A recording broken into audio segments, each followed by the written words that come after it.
Hey everybody, welcome again to one of our live Facebook videos. I'm T, I'm one of the surrogate managers at Brilliant Beginnings. You see me all the time. I'm joined today with our founder and director Helen Prosser as well. So hello everybody, hey, nice to see you all. We've been telling you about this live video for quite a while, so thank you very much for all your feedback on the polls and the questions that we were asking on Facebook, and it has really helped us to understand that actually today's topic is a really important topic for you. So we are going to be talking about expenses. So really mystifying, terrifying discussion to have, but hopefully from what we're going to clear it up. Yeah, we're going to help to clear it up, and we're going to help everybody kind of relax and chill out about that. And as usual, I have come with my resources and I've learned from my mistakes, so you should be able to read all of these, which I'm really excited about. I've worked so hard on them. So things that we're going to cover today, we are going to talk to you a little bit about what the law says around expenses for surrogates here in the UK and what is okay, how that works. We are going to be talking to you a little bit about our approach to expenses and how we deal with it as a company here at Brilliant Beginnings. We're going to talk to you about the kinds of things that are covered by expenses so that you can understand a little bit more about what might come under your expenses. We're going to talk to you about how to calculate your expenses and how do women come up with a figure that is comfortable for them for their surrogacy journey.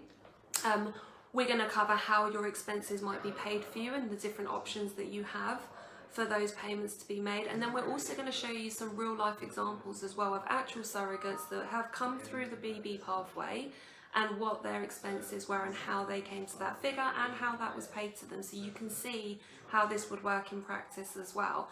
And then we're just going to finish all of that up with some lovely updates and reminders of things to come as well. So without further ado, we're going to dive right in, and Helen is going to start us off to talk about the law around expenses. Okay, thanks T.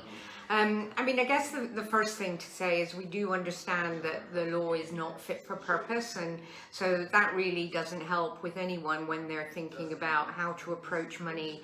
Talking about money in any situation always feels hugely uncomfortable, and we get that. It is always that first point though that you've just got to get off the springboard and get it out there in the open. And the law, we know, is not fit for purpose. And as you know, your intended parents, once you've met them or if you're matched, are going to have to apply for a parental order in order to extinguish your legal parenthood. And that happens post-birth. And one of the criteria for that is that your intended parents have not paid more than what they refer to as reasonable expenses. But of course there is no legal definition for what reasonable expenses is, so it all becomes quite subjective. And bearing in mind that this is something that is, could be 18 months in the future. Here you are at the beginning of your journey, trying to work it out and talk things through in a very abstract way. So the law doesn't help you with that.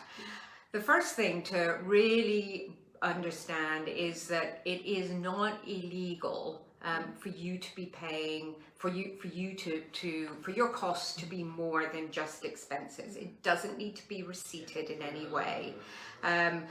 No one is going to go to jail for that. There is not one instance where that has ever happened.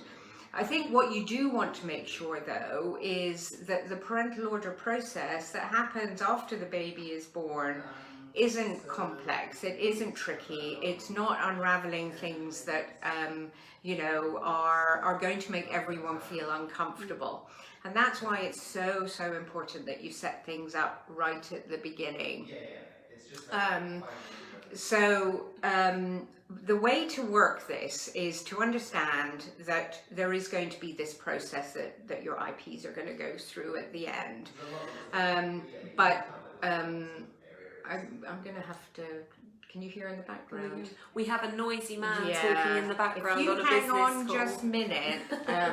We'll give him a knock. Yeah. Let's tell him off. Sorry about this. There's always something. My hand isn't gestures there? have told him everything he needs to know. Don't worry, ladies. Yeah, sorry about this.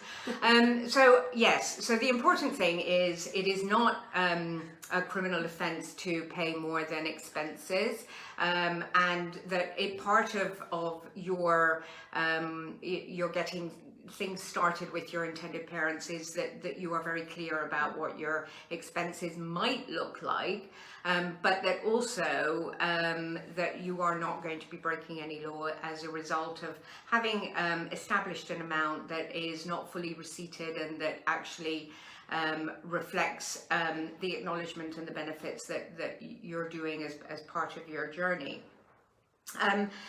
Also, to give you comfort, I wanted to let you know that there has been no parental order that has not been granted on the basis of the expenses that have been recorded.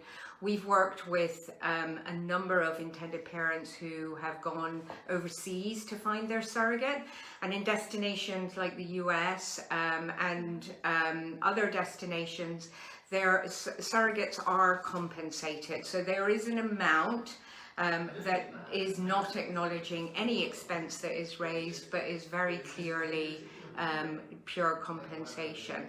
And the High Court judges, which is where all of these cases are heard, do have the ability to authorize those expenses retrospectively. And it's going to be, one of the judges said that there would only be a clear breach of public policy where a parental order could not be granted. And clearly here has everyone come together to, bring this wonderful baby or babies into the world.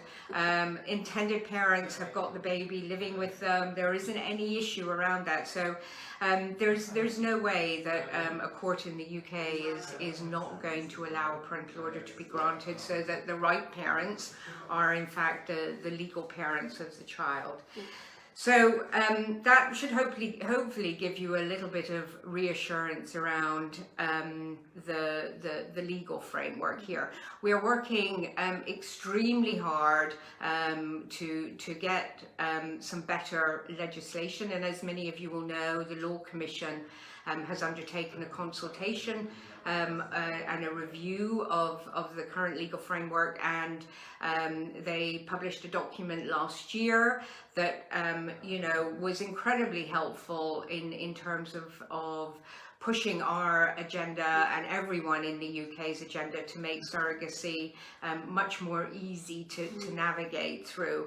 And within that, they are taking soundings of how to deal with expenses. The way they have actually now begun to articulate this is to look at some of the categories that would go into a surrogacy pregnancy, as well as any other pregnancy, and look at what those categories of expenses might look like. And within that, there is an acknowledgement for pain and inconvenience, for a change in lifestyle that you as surrogates are going to be going through, and your families are going to be going through, that that can be reflected within the category expenses. And that is something that when we look at the way Brilliant Beginnings approaches expenses is very much aligned with what we do as well. We want to make sure that everyone's expenses are front loaded. So any surrogate that is working with any of the team here at Brilliant Beginnings will spend a lot of time working through, their expectations around the pregnancy, their relationship with their IPs, impact on job, impact on their family, and working through all of that and what their hopes are around it. But very importantly, we focus very strongly on expenses. So we want to look at what your previous expenses, for any other pregnancy might look like, and then help you work through what is going to work best for you. And within that, it's very likely that there will be an acknowledgement for pain and inconvenience and change in lifestyle. So the way we approach surrogate expenses Here, so you can see, is in 3 easy steps. We think it's easy, and the first step is to look at your preliminary out-of-pocket expenses. So when you are first matched with your intended parents, and even if you're not matched through Brilliant Beginnings, as you are spending time getting to know your intended parents, before you've actually formally pushed the go button, potentially you're working through things like the detail of your agreement, you're going to have expenses around spending time with your IPs, days out, whatever that might be. It may even be that you'll, have an initial visit with a clinic, if that is the way your relationship works. And so there is going to be, a very clear level of costs that your intended parents will expect to pay for, and in fact will be very happy to pay for. It's got to feel very balanced, and some surrogates want to spend the time getting to know their intended parents, and they want to be able to just, cover the costs of petrol. But for others, where they are living remotely and they have to make, a considered effort to meet up and get together, then intended parents will expect to pay for that. So that forms very much the part of your preliminary out-of-pocket expenses, and they may well be receipted, but obviously if it's driving in a car, then they'll just be an allowance for petrol. Again, very subjective as to what that looks like for the surrogate and the intended parents and where they are. Then we've got the second category, which we've categorized as the surrogate's actual allowance. And this, if you like, is that whole lump sum that there is a lot of discussion around.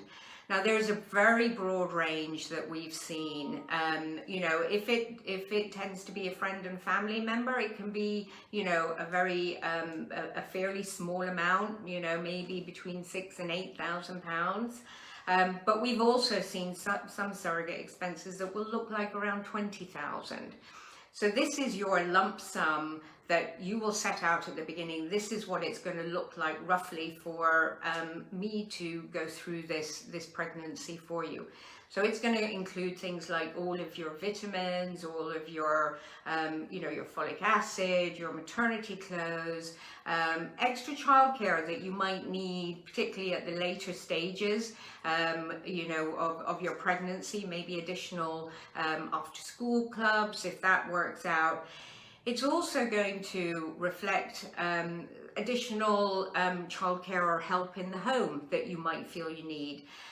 For some women who struggle, with morning sickness, then maybe there's going to be some therapies that are going to be particularly helpful for that. So it may well include that. Acupuncture for discomfort, or, extra massages for those women who feel that's important. One of our lovely surrogates wants to be able to, take her daughter swimming, once we're out of COVID, of course. And so allowing for that, so spending that extra time with the kids and being able to do the things that are going to enhance their lives while you're focusing on this as well is going to be within that allowance. And as I've said, the spectrum for that is very subjective. It could be anywhere. We've seen between 8 all the way up to 20, or a little bit more even sometimes. Within that, there is going to be an amount that is just reflecting pain, inconvenience, and an acknowledgement for, what you guys are putting you and your families through, and understanding that, that not everything has got to be very focused on the receipts. Mm-hmm. The final category that we look at very closely is the additional amounts, and these amounts are typically triggered by some incident. So let's say there is a twin pregnancy. So the twin pregnancy would then trigger an additional amount, whatever that might be. Could be a cesarean. There's going to be a need for potentially extra bed rest and, oils and creams for the scar, and just getting you back to your normal life. But the trigger for that is a cesarean. And there could be additional things like, you know, helping a surrogate get back to her pre-baby fitness. So again, once the birth happens, if she's not able to get back to where she wants to be, then, you know, there could be an element of additional. So it's things that you potentially you're not anticipating happening, but it may happen. In which case, it's going to be really important for your intended parents to understand what that might look like and the mechanics of how that is going to be decided, so that you're not getting to a point where you know, you're met with a situation and no one has any idea about how to deal with it when you're at, you know, a potentially tricky part of your journey. We want to make sure that all of this is as transparent and as open as possible. Your intended parents, you know, are going to want to know what the ballpark figure is, what they need to budget for, and also where the boundaries are. For you as surrogates, you want to know that your intended parents are going to be able to meet all of the needs in whatever situation that actually happens, and that there is, if you like, an understanding of if things don't go to plan, which of course we all know, pregnancy is never straightforward. You want to make sure that actually your IPs know what their commitment is and what your commitment is in relation to costs. We can't get away from it, you know. Kids. Because it does cost you money as well. Even if you think about the pregnancy with your own children, especially if you have more than one child, it does cost money. It costs money to have to replace your clothes. It costs money to treat your older child to a swim or a soft play or something like that, because you've been sort of spending so much time with your pregnancy appointments or looking after the new baby or something like that. These things do cost us money, but we don't acknowledge it when it's our own children, because we just take it as part and parcel of the life. Or when you're doing this for somebody else, you know, it's important that you recognise that cost and that you are then reimbursed for it as well, you know, and that it comes back to you. I'm stroking a very cute dog next to me. You can't see him, but I'm giving him a cuddle. Yeah. So, we want to talk about what expenses cover now. Yeah, so Helen has already taken you through some of the things that expenses can cover. What I'm going to do is kind of break it down now into more defined sort of categories of things that we commonly see coming up in the expenses. So this is one collection of them. So on here you can see things like the pregnancy health, well-being, any pregnancy aids. You can see the cost of travel there, your loss of earnings, any increases in your utilities, vitamins and supplements, and also a post-birth break. And these things are really, really common, and we see them all the time. It will cost you money to attend a hospital appointment. Your vitamins do cost a lot of money, and sometimes a woman might need some extra pregnancy aids like a support belt. They might need some wellness like physiotherapy if they're having joint and back pain as a result of the pregnancy. You might find that your utilities do increase if you need to take more long hot baths as a way to relax your muscles and help deal with the pain that way. I had to buy a blow up air mattress when I was pregnant with the twins, because it was the only way that I could be comfortable and sleep. Of course, your loss of earnings need to be covered. That's absolutely important. You should never be out of pocket. And the person that is supporting you through your surrogacy, so whether this is your partner, your best friend, your sister, your mum, whoever it is, if they are your main support and they are out of pocket and they are losing earnings as a result of supporting you with the surrogacy, that needs to be covered as well. An important point to touch on with that is any impact on anybody that receives any kind of child support or income support from the government. We cannot stress strongly enough how important it is to make sure that you know early on with your benefit support officer what impact this surrogacy is going to have on those payments. Are they going to be reduced? Are they going to be stopped altogether? They need to understand that actually this surrogacy payments are not earnings, that this is not a job for you that is paying a wage. and that they are aware from the beginning, because we all know that it's very, very easy for them to stop benefit payments, but actually it takes a while for those things to kick back in again as well. And you don't want to be out of pocket, even if it is 2-3 months after the birth. So it's really important from the very beginning, talk to your employers, talk to your benefit officers, and make sure that people are aware of what's going on and that they are informing you correctly about that, so that there are no nasty surprises. You heard me talk about a post-birth break. Again, that's really, really important. You've spent, you know, quite a while focused on this surrogacy. You've gone through the pregnancy and the delivery for your intended parents. It's now time for you to be able to reconnect with your children, take that time to kind of get back to yourself, have that healing time, and have something for your family to look forward to as well. And that's really, really important, and don't discount that at all, okay?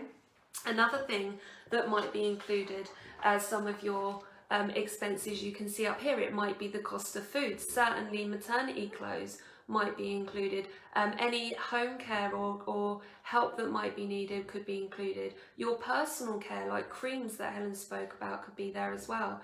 Entertainment for your children and any additional childcare costs. So again, these are things that are really, really common, and it's absolutely okay. We all feel that parental guilt when you've had your attention diverted on something and your children have sort of been on at you, and you feel like we need to do something special for them to have that time together. So taking your kids to a soft play, taking them out for a lunch or something, you know, it's a really nice treat for them, and it helps to just make sure that those relationships aren't breaking down as well, because that's really important for you.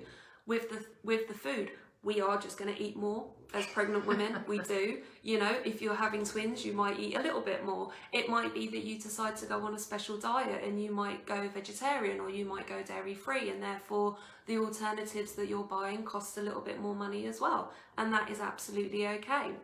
It might be that you need some special creams to alleviate stretch marks or itchy skin or something like that. You might need to put your children into breakfast clubs or wraparound care to give you the time that you need to attend an appointment comfortably without rushing around. And the cost of that needs to be covered as well. Maternity clothes, you know, they don't last forever, and what you used for your own pregnancies, like I did, is not going to cut it if you then find yourself pregnant with twins, because you are even bigger, and so you do need to replace stuff as you go along.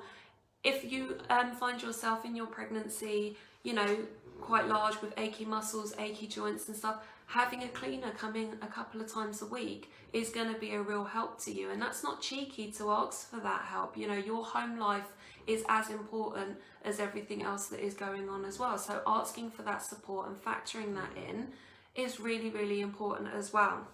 Go on. Yeah, I was going to say the most important thing for us when we're you know, talking to surrogates at early stages is, you know, we want to make sure that actually your happy, stable life is kept happy and stable all the way through the pregnancy, and then post-birth as well, that actually you've got that time to regroup as a family. You know, it's an incredible endeavor that you're thinking about doing, but maintaining, you know, your lovely home life is as important as helping, you know, to create an amazing home life.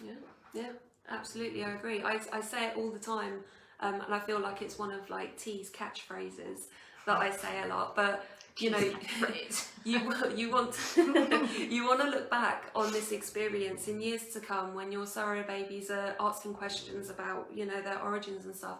And you want to look back on this and say that this was one of the best things that you ever done. You don't want to have any niggling doubts in the back of your mind of, oh, I wish actually I'd spoken up about this, or I wish that I had dealt with this differently. So by planning as much as possible and being really open and honest and having that communication early on about what you need to be able to achieve that at the end is all for the good. And there's no problem with that at all. And that's something that, you know, if you're working with T or with Tracy at the early stages, you know, they will help you to unravel that and to think things through, and how does that actually work for you.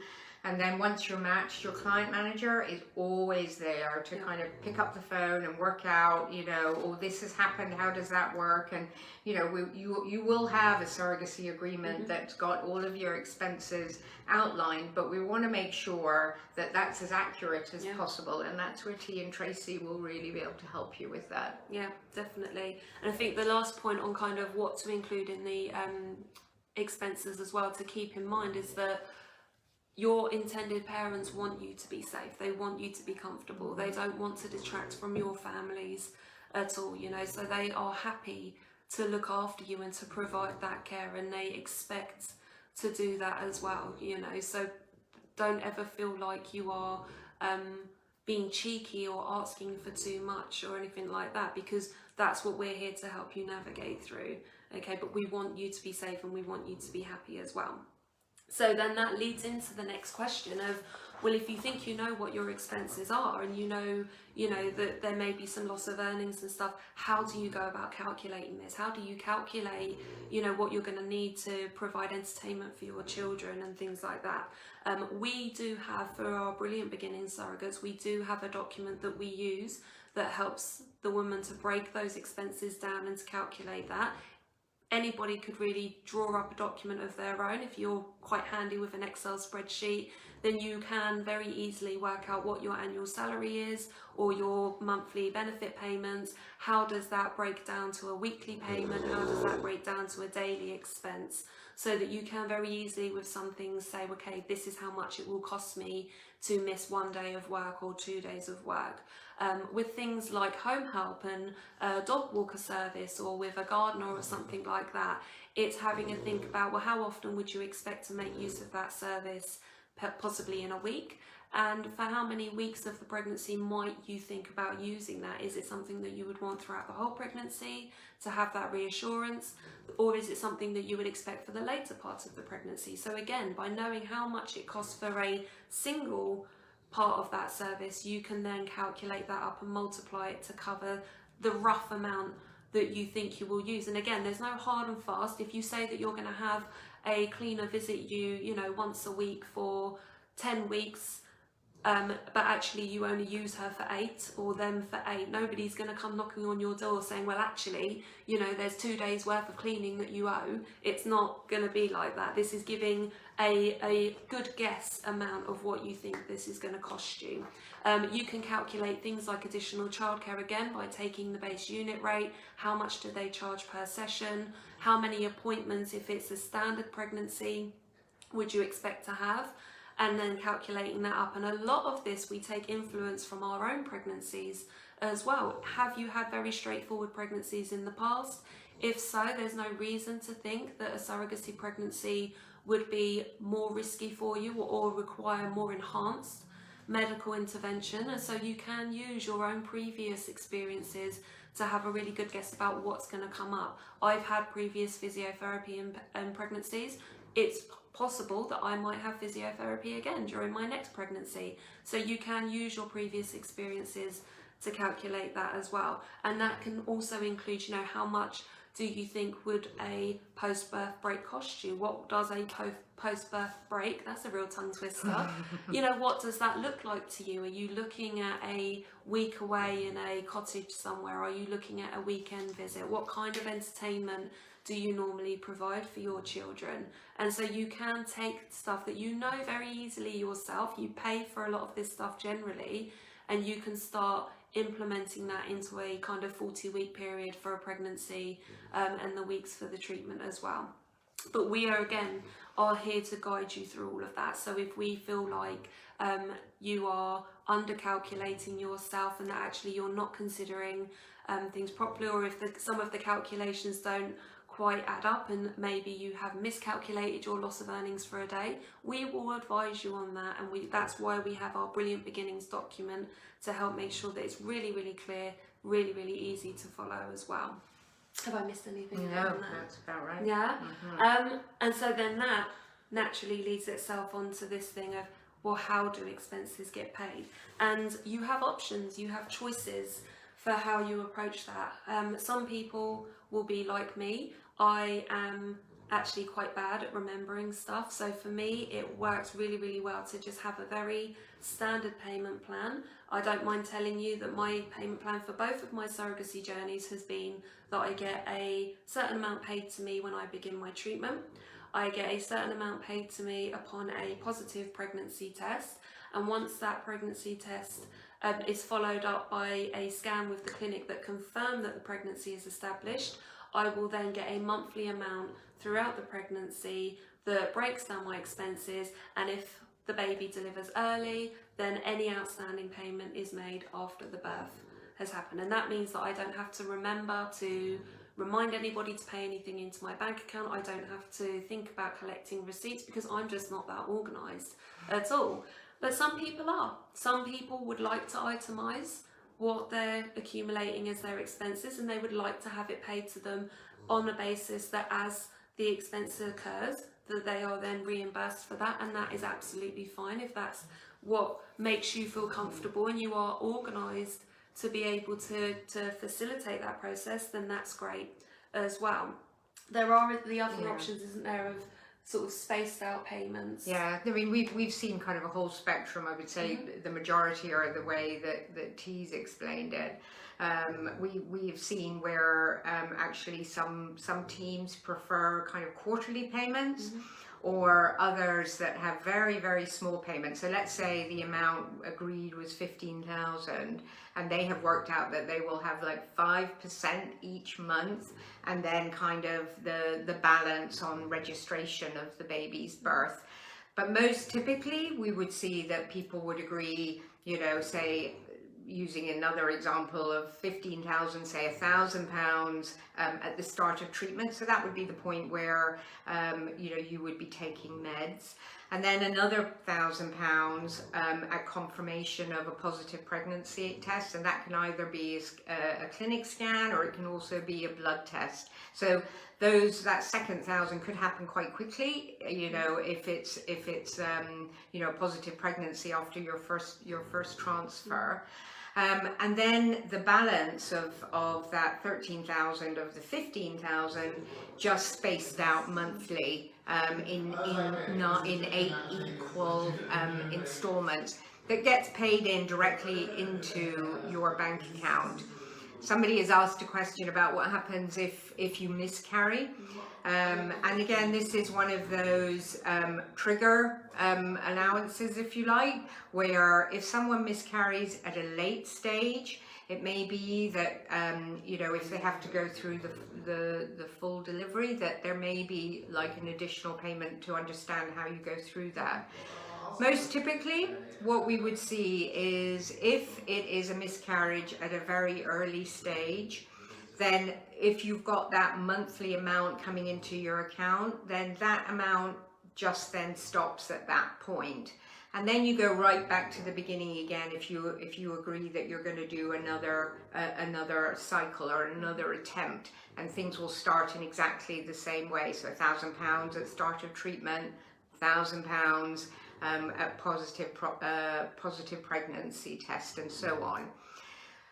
If the miscarriage were to happen later in the pregnancy, potentially pre the 20-week scan, then we see different mechanics for that. Some teams will agree that they will just stop payment in exactly the same way. Some will take a calculation of, say, 1/40th of that amount. Others, particularly if it's further down the line, you know, where you know, the pregnancy is more established, there's a bit more intervention needed in terms of how everyone goes through, then some teams will agree to pay the full amount regardless of what that is, particularly if it's over the 30 weeks. But again, this is about individualizing this for your comfort levels.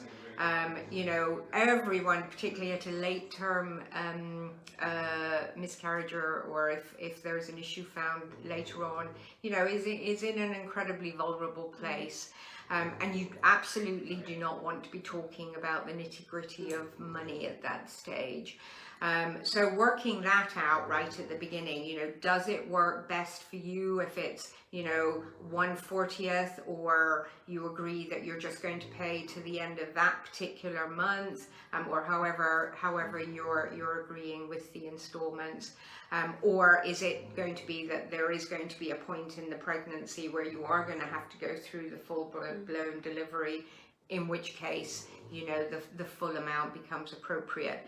And that will work towards, you know, certainly for us, those are the kinds of things that will go into how we match you. We want to make sure that your intended parents and you are completely aligned on what that might look like. Yeah, absolutely. And that's one of the really important things to think about as well. And just to keep in mind that facilitating those kinds of circumstances, or any circumstance that comes up in the pregnancy, can only happen if the communication is really, really clear right from the beginning, which is why we have conversations like this so early on in the process with our surrogates and with the IEPs, so that there are no mysteries, there are no unexpected topics that are coming up. People can feel confident with the choices that they've made. They are comfortable with how the surrogacy journey is going to go with respect to their expenses, and they can just carry on and again enjoy the experience as well. So really honest, open communication is so important, and you know, that's what we're here as well, to ask those questions and to get you to think about stuff like that as well. So I think we had some examples, didn't we? We did. Of surrogates. So these are actual Brilliant Beginning surrogates, but obviously we have removed the names so that women have the anonymity. Is that one the right way around? Oh no, sorry. That's okay, don't apologise, it's fine. So here is surrogate number 1, and this is still very typical. You can see that surrogate number 1, their overall expenses were £20,000, and this included things like maternity clothes, childcare, personal care, the utilities increase, some entertainment for her children, a post-birth break, unpaid leave of their supporter as well. This woman did not have a partner, so had a supporter who had to take some time off work. Some of the additional things that were written into the agreement were a housekeeper, any loss of earnings as well if the surrogate was put onto bed rest, which, you know, is a possibility. And how was this surrogacy expenses paid out? So they had £1,000 at the start of the treatment, and then 10 different payments of £1,900 per month, and what does it say at the end? So once they were pregnant, so similar to me, once a pregnancy was established by the clinic, then those regular monthly payments kicked in, and that £20,000 is very, very normal. A different surrogate, so different amount that had to be considered, but again still very typical, £13,500. These are two very different women. There may be different children and different numbers of children in their family as well, so that needs to be taken into account. The general things that were included, again, we've got maternity clothes, we've got some additional scans that this surrogate wanted to have written in, a gym membership, some home help, loss of earnings, and a post-birth break. And then the additional stuff was a personal trainer post-birth to help the woman get herself back into shape and back into her kind of pre-pregnancy status of health as well, and how this was paid to her. So she had a £1,000 at the start of treatment, and then she had a £1,250 upon the positive test, and then again monthly payments of £1,250 until after the birth, and the outstanding balance was paid after the baby was born. So any outstanding balance was paid to her afterwards, and they are very, very typical amounts. And that's why, as Helen mentioned, there is a range of sort of expense amounts that we see going through the courts, because every surrogate is different, every family is different, we earn different amounts in our different jobs, we have different numbers of children, we live in different areas of the country that also have different sort of pay rates and expenses that we're paying into our businesses. So that's why there is no one set figure, and it has to be what is right for you as well. Do you agree? Yeah, definitely. Yeah. And I think, you know, the key to any parental order is openness and transparency and being honest. You know, I think if so long as everyone is approaching this without feeling as though, you know, you have to tiptoe around it, you know, front load this, get it out there at an early stage, you know, work out for yourself what's going to be right for you. Talk to Tracy, talk to T, and they'll help you unravel it. And then from there, you know, feel confident about what it is that you're agreeing with your intended parents, so that by the time the parental order comes around, then everyone is on a very, you know, on the same page, and there isn't any discomfort around that. You know, what we don't like to see is that there is anything hidden away that then, you know, will confuse the court process. And if it's going to confuse the court process, it's going to confuse you as well. And that doesn't help anybody. No, absolutely. And that's a really good starting place as well, as maybe to start thinking about what kind of expenses are relevant to me given my circumstances.